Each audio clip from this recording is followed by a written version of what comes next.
آج ہم منتظر ہیں کس کے؟ امام زمانہ کے۔ انتظار کا مطلب کیا ہے؟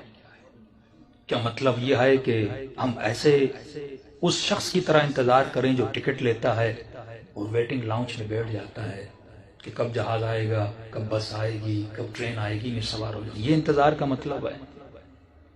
ویٹنگ انتظار کا مطلب نہیں ہے۔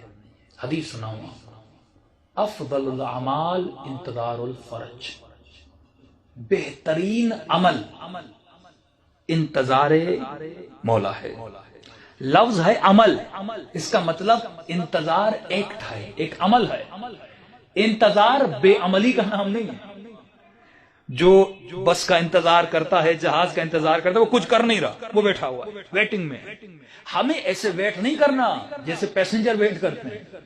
افضل الاعمال، انتظار عمل ہے تو عمل کی کیفیت ہوتی ہے۔ مثال میں آپ کو کہوں کہ نماز بہترین عمل ہے، آپ پوچھیں گے مولانا نماز ہے کیا؟ اگر یہ عمل ہے، اس کے کچھ رکن ہوں گے، اس کے کچھ ارکان ہوں گے، اس میں سجدہ ہے، اس میں رکوع ہے، اس میں حمد ہے، اس میں قنوت ہے، اس میں تشہد ہے، یہ نماز ہے، یہ اس کے عمل کے ارکان ہے۔ تو سوال یہ ہے اگر مجھے امام زمانہ کا انتظار کرو اور اگر انتظار عمل ہے تو یہ کیسا عمل ہے؟ مجھے اس میں کرنا کیا ہے؟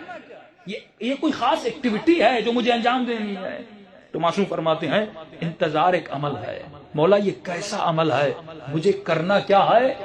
تو آسان سا معصوم کا جملہ ہے، فرمایا سلمان منا اہل البیت، سلمان ہم اہل بیت میں سے۔ پوچھنے والے نے کہا کہ مولا نہ سید ہے نہ بنو ہاشم ہے، یہ اہل بیت میں سے کیسے بنا؟ تو وہاں فرماتے جب جب تو سلمان کو دیکھتا ہے تب تب تجھے علی کی یاد آتی ہے۔ جب ایک مومن شیعہ کو دیکھے اسے کیا یاد آنا چاہیے؟ جب ہم کسی شیعہ جوان کو دیکھیں کیا یاد آنا چاہیے؟ اسی لیے ہم کہتے ہیں کہ جب تک، اور انسان علم کہاں سے حاصل کرتا ہے؟ اس سے سماعت سے انسان علم حاصل کرتا ہے۔ جب تک اپنی سماعت کو پاورفل نہیں کریں گے، یعنی جب تک وہ نہیں سنیں گے جو اہل بیت کہنا چاہتے ہیں، جب تک وہ نہیں سنیں گے جو امام زمانہ سنانا چاہتے ہیں۔ اگر میں آپ سے پوچھوں عارف کاظمی کون ہے؟ واقعہ میں کون ہے؟ آپ کون ہیں؟ تو آپ ہیں آپ کی سوچ، جسے ہم حواس خمسہ کہتے ہیں، ہاتھ سے، قوہ شامہ سے، لسان سے، قوہ لامسہ سے، قوہ سامعہ سے سن کر، قوہ باصرہ سے دیکھ کر۔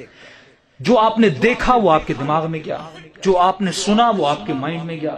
جس چیز کو آپ نے محسوس کیا یہ چیز نرم ہے، یہ چیز سخت ہے، یہ چیز گرم ہے، یہ چیز ٹھنڈی ہے، یہ آپ کے اندر معلومات جا رہی ہیں۔ آپ نے سونگا، آپ کو پتا چلا فلاں میں خوشبو ہے، فلاں میں بدبو ہے۔ آپ نے چکھا، آپ کو پتا چلا فلاں